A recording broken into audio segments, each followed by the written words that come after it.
మరి సమాచార హక్కు చట్టం కింద ప్రతి రాష్ట్ర ప్రభుత్వం కూడా సమాచార కమిషన్‌ని ఏర్పాటు చేయాలి. అయితే మీకందరికీ తెలిసిన విధంగా 2019లో ఈ సమాచార హక్కు చట్టం ద్వారా కమిషనర్స్ కాల పరిమితిని టెన్యూర్‌ని 5 సంవత్సరాల నుంచి 3 సంవత్సరాలకు కుదించడం జరిగింది. మరియు ఈ మధ్య కాలంలోనే డిజిటల్ డేటా ప్రొటెక్షన్ బిల్ 2025లో పలు సంస్కరణల ద్వారా వ్యక్తిగత సమాచారాన్ని ఆ యొక్క పరిధిని చాలా పెంచడం జరిగింది. సమాచార హక్కు కమిషన్ చాలా రాష్ట్రాల్లో కూడా నిర్వీర్యమైపోయింది. చాలా రాష్ట్రాలు ఫుల్ ఫ్లెడ్జ్ అంటే సంపూర్ణమైన బలంతో లేవు.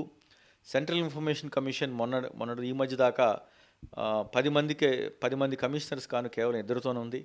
ఆంధ్రప్రదేశ్ సమాచార కమిషన్ కూడా పోయిన వారంలోనే ఫుల్ ఫ్లెడ్జ్ 8 మెంబర్ కమిషన్తో ఇప్పుడు ఉంది. మరి చాలా రాష్ట్రాల్లో సమాచార హక్కు కమిషన్ని ఆ యొక్క కమిషనర్స్ యొక్క ఖాళీల్ని మరి రాష్ట్ర ప్రభుత్వాలు అది చేయట్లేదు.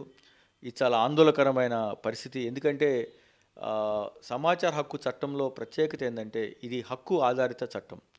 మిగతా చట్టాల ద్వారా మిగతా చట్టాల్లా కాదు ఇది. ఇది ఒక ప్రజలకు హక్కు. సమాచారం ప్రతి భారతదేశ పౌరుడు సమాచారం కోరే హక్కు ఉంది.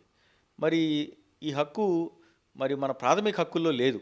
భారత రాజ్యాంగం ప్రకారం ఇది ఆర్టికల్ 14 to 32 ప్రాథమిక హక్కుల్లో ఈ సమాచార హక్కు చట్టం లేనప్పటికీ ఆర్టికల్ 19 మరి freedom of speech and expression భావ వ్యక్తీకరణ స్వేచ్ఛ నుంచి ఈ సమాచార హక్కు చట్టాన్ని తీసుకోవడం జరిగింది. అంటే ఇది కూడా ఒక ప్రాథమిక హక్కులాగానే పరిగణించాలి. మరి ఇంత వైవిధ్యమైన అనేక రాష్ట్రాలు, అనేక భాషలు, అనేక మతాలు, అనేక కులాలు ఉన్న భారతదేశంలో మరి తీవ్రమైన ఆర్థిక ఎకనామిక్ డిస్పారిటీస్ ఉన్న దేశంలో, ఆర్థికమైన వ్యత్యాసం ఉన్న దేశంలో మరి చాలామందికి ఈ సమాచార హక్కు చట్టమే వారి యొక్క ప్రధానమైన ఒక రిలీఫ్. అంటే ప్రధానంగా వారు దీని మీదే వాళ్ళు ఆధారపడతారు. మరి ఇలాంటి సమాచార హక్కు చట్టం నిర్వీర్యం చేస్తే ఇది ప్రజాస్వామ్యంకే ముప్పు అని నేను పరిగణిస్తాను.